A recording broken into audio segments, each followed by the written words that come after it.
Olá a todos, Mário, fisioterapeuta. Hoje estou com a doutora Luciana, aqui em Rondonópolis, Clínica Suprema, uma médica especialista em dor, tá? Dor, trabalha com isso. Então ela vai explicar um pouquinho quais os métodos que ela trabalha, fala um pouquinho dela.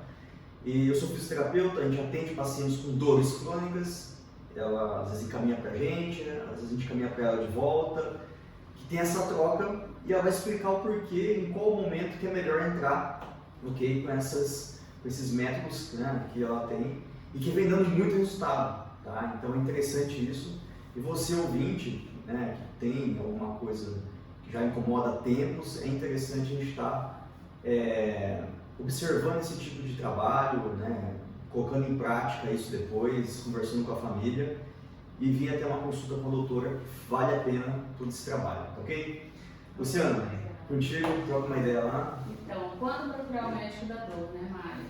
O médico da dor geralmente é o médico que a gente procura quando a gente já está com dor e já procurou o tratamento convencional, já tomou os analgésicos, já tomou os anti-inflamatórios, já foi num médico, no seu ortopedista, no seu reumatologista, no seu médico de confiança, já fez exames, já começou algumas sessões de fisioterapia, tratamento mais convencional e vê que ele não está dando resultado. Quando a gente considera que uma pessoa tem dor crônica, a partir de 3 meses que não consegue solucionar essa dor não passa, não passou desde a primeira crise, ou ela continua vindo e voltando, independente de você perceber que as crises estão piorando ou que a dor está ficando constante ou não, isso a gente pode considerar que a pessoa tem uma dor crônica. Então, o que eu falo sempre para os meus pacientes? Dor crônica é quando a dor deixa de ser só um sintoma e ela começa a ser a doença em si.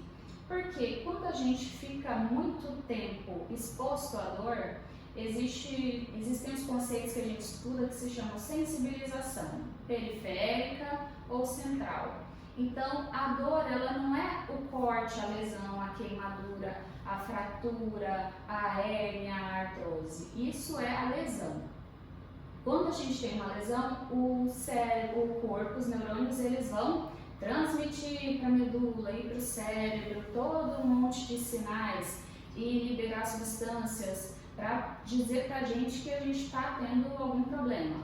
E essa mensagem chega no cérebro e aí ele fala, ei, peraí, isso é perigoso. E ele manda a dor para nos proteger. Tirando do fogo. A dor é um aviso, né? Basicamente é um aviso, que bom que tem, né? Exatamente, é um sistema de proteção. Então ele fala, peraí, tira a mão do fogo, lave a mão. Então quando você está tendo avisos e avisos, mas já deu tempo dessa dor ter sarado, cicatrizado e você continua tendo dor, o que aconteceu? O sistema está desregulado. Ah, tá. Ele desregulou, ele acostumou. É mais ou menos isso. Ele criou uma memória, né? Criou uma memória errada. Então uma coisa que não era para dar dor, ou que dá pouca dor, ele vai lá, dor.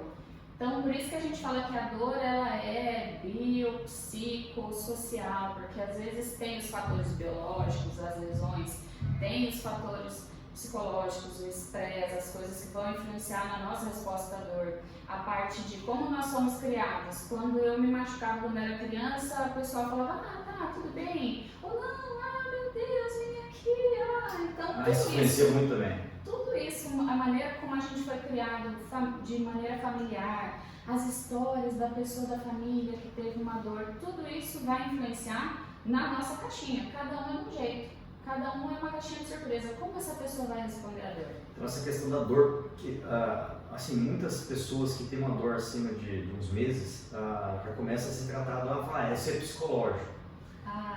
Isso aí não existe, né? É claro que existe uma contribuição psicológica, mas a dor psicológica mesmo, psicossomática, a dor que não tem nada, que é só a dor, ela é até bem rara. E as pessoas falam, porque você está triste, porque a dor... Não, dor e depressão, dor e ansiedade, elas andam juntas, mas não tem quem é o ovo, quem é a galinha nesse caso. Pessoas que têm depressão têm uma maior tendência a desenvolver uma dor crônica, pessoas que têm dor crônica têm uma maior tendência a desenvolver depressão, ansiedade, mas o que acontece? Nesse caso é o tratamento multidisciplinar mesmo, que a gente vai influenciar. Por isso que eu sempre falo aos pacientes, gente, não sou só eu. Quando o paciente vem para cá, para mim, maioria das vezes a gente acaba passando alguma medicação que vai agir nessa questão dessa sensibilização. Um antidepressivo, para quê? Para a gente conseguir regular essa resposta do cérebro em relação à dor. Amortecer tudo, né? E até eu falo que é para limpar, porque quando ele está desregulado, tudo dói. Começou aqui, mas agora dói aqui, parece que mais coisas doem. E não é uma coisa muscular que só passar um relaxante vai resolver. É uma questão da gente regular mesmo a resposta dolorosa. Então eu falo para o paciente, eu vou te passar o remédio. Está escrito na caixa com antidepressivo, mas não quer dizer que você tenha depressão. É para a gente trabalhar isso, porque às vezes eu preciso até que a gente consiga diminuir um pouco o estudo para você poder voltar aqui para mim, eu pegar em você e perguntar o que sobrou. Porque às vezes a pessoa está com dor há tanto tempo, está com dor em tantos lugares, que ela não sabe nem mais pegar o fio da meada, não, começou por aqui. E às vezes para muitas pessoas é importante falar qual é a causa da minha dor. Eu comecei um problema, eu já fiz exame de sangue, eu já investiguei várias coisas que podem ser doenças e já descartou e eu não sei mais o que é. Já fica um quadro confuso quando a coisa é muito crônica. E isso ajuda também o tratamento, porque tanto até para guiar o meu tratamento quanto o seu, às vezes a pessoa está com tanta dor, tão sensibilizada, travada de tudo, você fala assim, nossa, o que a gente consegue trabalhar aqui? Nessa hora as medicações para essa parte da sensibilização são importantes, mas não necessariamente para todos. E são casos que não é cirúrgico, né? Então não tem uma cirurgia para ser feita em alguns casos, a dor é insuportável ao ponto da pessoa querer até uma cirurgia mesmo não precisando. Exatamente. Né? Aí é que entra esse tipo de especialidade. Exatamente. Além de especialista em dor, eu sou anestesista, eu sou especialista em dor e eu me especializei em procedimentos intervencionistas para tratar a dor, mas procedimentos minimamente invasivos. Ou seja, você vai entrar, mas não vai abrir a pessoa, nada disso, né? Não, sem cortes. Como é que funciona exatamente esse processo para tirar a dor? O que a gente faz? Geralmente os bloqueios, que a gente chama de bloqueios para dor, eles são o começo. Seja de uma investigação, quando a gente faz um bloqueio, seja sempre com agulhas, não tem cortes na grande maioria dos procedimentos intervencionistas para dor. Então a gente faz um bloqueio guiado. Eu vou colocar uma agulha em você para fazer um bloqueio, mas eu quero estar olhando, seja com ultrassom ou com raio-x, com algum método de imagem, para quê? Para a gente ter certeza que a gente está no lugar que a gente quer. E aí, quando a gente está com a agulha no lugar que a gente quer, a gente ainda faz o volume o mínimo possível para atingir essa estrutura que a gente quer, para evitar confusão. Vamos lá, vou explicar para quem está ouvindo a gente aqui então. Vamos lá, deixa eu entender certinho. Digamos que a dor da pessoa, né, na cervical, tem dor de cabeça, enxaqueca, dor no ombro, tá? Ou um formigamento muito severo, enfim, mais voltado para a dor mesmo, né? E aí, se é na região cervical, essas vértebras de cima aqui. Onde você vai botar a agulha? A agulha você vai colocar com medicamento, correto? Isso. Primeiramente. Na maioria das vezes, existem alguns casos que quando a gente vai fazer um bloqueio diagnóstico, a gente faz só anestésico. A pessoa é diabética, difícil de controle, a gente não faz nenhum corticoide. Mas a gente sempre faz o mínimo possível, meio ml, 0,3 ml de algum volume. Quando a gente fala da dor da artrose, aqui entre as vértebras, que está uma em cima da outra, com os discos entre elas para amortecer o impacto, a dor da artrose, os biquinhos de papagaio, eles são aqui na parte de trás da coluna, onde eles se encaixam. Cada vértebra dessa, que a gente chama de faceta, é como se fosse um joelho. Então ele também pode inflamar, pode inchar, ficar o osso criando, nossa, fica aquele bico, sim. E aí a gente vem para fazer um bloqueio diagnóstico numa faceta, de trás para frente a gente guia uma agulha até aqui no meio desse pilar, com o raio-x, tudo guiado para a gente alinhar, para saber que está na posição correta. Joga o anestésico, né, onde passa esse nervo, que tem a função só de sensibilidade, não tem nenhuma função de movimento. O nervo então vai ser um fio que vai, imagina o fio do poste da rua, tá? O fio que passa na parede, vem aqui, é o fio que ela vai trabalhar. Até aqui nessa coluninha está desenhado só as raízes saindo para frente. Os nervos, quando eles saem da coluna, os que vão para frente são os que vão desenvolver as funções motoras.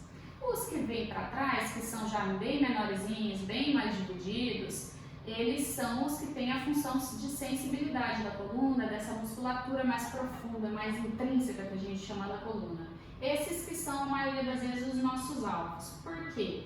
Você trata eles, você dilui o anestésico, porque a ideia não é anestesiar, é só tirar a dor, é só dar uma analgesia. Então você dilui, faz um volume pequeno para ter um diagnóstico. Às vezes a pessoa tem aquela dúvida, puxa, mas a minha dor é da artrose, é da raiz, é do nervo, que vai para o braço, não vai para o braço. Às vezes as dores das artroses, elas também têm alguns padrões de irradiação, seja cervical, torácica, lombar, que confundem a gente. Muitas estruturas, elas têm radiações que podem confundir. Às vezes a pessoa tem dor de cabeça e você vê que ela tem aquela dor miofascial, que é fisioterapia, vocês veem muito, travou a cervical que dói dentro do ouvido, dói na têmpora. Mas às vezes eu falo, gente, existe uma miofascial aguda? Existe. Às vezes, quando a coisa é crônica, a gente já tem que começar a pensar, mas se essa musculatura está travando para proteger o quê? Essa articulação aqui, esse processo aqui, a faceta. Então a gente vai na causa, vamos procurar a causa. Bloqueio diagnóstico, fiz o bloqueio no paciente. Doutora, fiquei sem dor um dia, fiquei sem dor 2 dias. De acordo com o anestésico que a gente faz, com a duração que a gente espera do bloqueio, a gente consegue falar, essa é a causa. Doutora, não melhorou. Não é essa a causa, vamos buscar uma outra causa então. Então ele tem essa função diagnóstica e a função de tratamento. Existe uma coisa que a gente chama de neuromodulação. Não acontece com todo mundo, mas acontece com alguns pacientes. Você fazendo, eu já fiz isso, pacientes diabéticos, difícil controle. Vai falar, puxa, não posso fazer corticoide. Vou fazer um bloqueio só com anestésico, só diagnóstico, para depois ver se dá positivo para pedir uma radiofrequência. Vamos falar da radiofrequência depois. Aí o paciente falou assim, não doutora, mas eu fiquei umas 2 semanas bem da dor, agora minha dor, eu tomo os remédios que antes eu tomava não respondia, resolve. Então o paciente falou, não, tá ótimo, não quero não, vou para fisioterapia. Abriu o fluxo, né? Abre o fluxo, exatamente, é como se fizesse eu brinco que é como reiniciar o computador, vamos desligar e ligar de novo e ver o que acontece. Às vezes a pessoa fala, não doutora, foi só o tempo do anestésico mesmo. Eu falei, mas ficou sem dor? Melhorou mais que 50% da dor, isso é uma resposta positiva pra gente. Fiquei. Então tá, já é um positivo, a gente já pode pensar em outros, em seguir em frente com o tratamento. O que seria esses pacientes que eu falo também? Faça fisioterapia, porque o ideal é você estar fazendo, até para você saber desse processo. Até onde você está indo? Agora daqui eu já não consigo ir, eu faço a convencional, mas na hora de fazer o alongamento não consigo.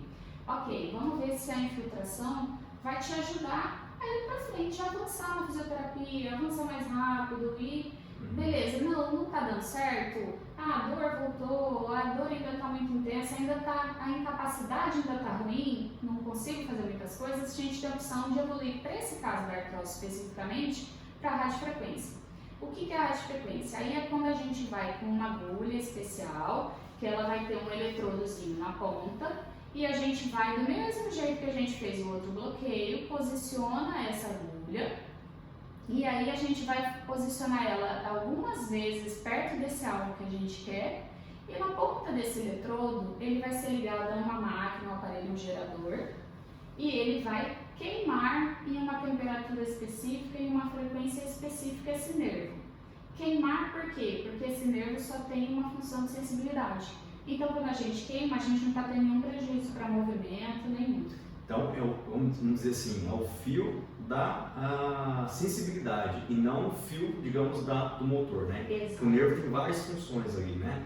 Então vai trabalhar em cima dessa parte sensitiva, digamos assim. Vai desconectar aquela parte que está só pulsando a dor em você. Exatamente. Meio que, entre aspas, queimar, né? A gente vai cortar o sinal. Que aí quando a gente interrompe o sinal, a gente interrompe a dor. E aí o paciente consegue fazer mais coisas. E tudo isso é voltado para a gente conseguir fazer o resto do tratamento. O paciente fala, não consigo caminhar. Daquele paciente que não tem uma indicação de cirurgia, por exemplo, para um joelho, fala assim, olha, eu não tenho indicação de pôr uma prótese, e eu malho, eu sinto que quando eu consigo fazer atividade física, eu tenho uma melhora de 1 dia, 2 dias, mas agora minha dor está piorando tanto que eu não consigo mais fazer nada. Ao ponto de não fazer nenhum movimento, uma caminhada. Nem uma caminhada, nem vai numa cadeira extensora, não consegue fazer nada na academia, mesmo que não bote peso. Então, é para isso que serve, para ele abaixar a dor ou tirar a dor, porque a resposta de cada um é variável, para a pessoa conseguir se engajar nas outras atividades. Porque, não consigo fazer uma caminhada, o médico fala que eu tenho que perder peso, como eu vou fazer? Nem na água, nem em uma bicicleta. Então, o paciente precisa ter opções. Então, a ideia da medicina da dor é justamente a gente ajudar o paciente a ter menos dor para conseguir fazer o resto da reabilitação, porque nunca é uma coisa só. Show de bola, show de bola. Então, é usado dois métodos, certo? Duas técnicas, se dizer, uma aplica a medicação, a outra vai querer dar uma queimadinha no nervo que passa por a parte da dor. Vai variar de acordo com o paciente, cada indivíduo e tudo mais. E o objetivo principal é dar o movimento de volta, seja para fazer uma fisioterapia, seja para voltar a uma atividade física, enfim. E claro, acabar com a dor, né? Que é o mais importante. Exatamente. E aplicável em joelho. Temos radiofrequência para as artroses da coluna, radiofrequência para a sacroiliaca, que é a articulação entre o fio da coluna e o quadril. Temos radiofrequência para a articulação do quadril, para a articulação do joelho. Está em desenvolvimento agora a comissão das técnicas para a radiofrequência do ombro, nos casos que não são operáveis, que tem artrose muito severa. E tem a radiofrequência pulsada, porque às vezes as pessoas desenvolvem alguns problemas em nervos periféricos, e são nervos que fazem parte do movimento, então a gente tem a opção de pulsar esses nervos. E aí, esses procedimentos que eu falo, mas vai queimar para sempre, doutora? Não, existe um rebrotamento depois de algum tempo. Então, a gente corta esse sinal, mas o nervo muito devagarzinho, ele vai crescendo e vai voltando. E depois de algum tempo, 1 ano, 2 anos, varia muito de pessoa para pessoa. Luciano, e a pergunta mais interessante é, dói para fazer? Não, os dói? procedimentos a gente faz sob sedação e faz anestesia local para não sente desconforto da agulha. Em tese, o paciente não sente nada, então, porque vai ter um outro anestesista só para fazer essa sedação, cuidar do paciente, para não ter o desconforto. Show de bola, show de bola. Então, bacana. Então, essa é uma alternativa para quem não precisa de cirurgia, ou até quem precisa também, né? Mas não quer fazer cirurgia ou está tentando sair dela, né? Juntamente com outros métodos, né? Da físio, enfim. Claro que isso leva também o estilo de vida da pessoa, né? A parte psíquica, a nutrição, enfim. E temos essa parte da medicina da dor, que é uma coisa bacana. Eu pude conhecer há pouco tempo, 2 anos, eu acho 3 anos, esse a gente não conhecia, e a gente vê trabalhos bacanas que está associando aí. Então, assim, para você que está aí sofrendo com dor, tomando medicamento, fazendo mal do estômago, rim e tal, enfim, alguma coisa, poxa, vamos tentar uma alternativa também aqui, né? Então é isso aí. Show de bola? Beleza, então estamos aí. Ela está na Clínica Suprema em Rondonópolis, tá? Vou deixar o contato ali embaixo depois aí, enfim, se precisar, se quiser mandar algum questionamento, a gente pode estar sanando também, né, Luciano? Com certeza, tudo isso. Show de bola dele, beleza? Falou, obrigada.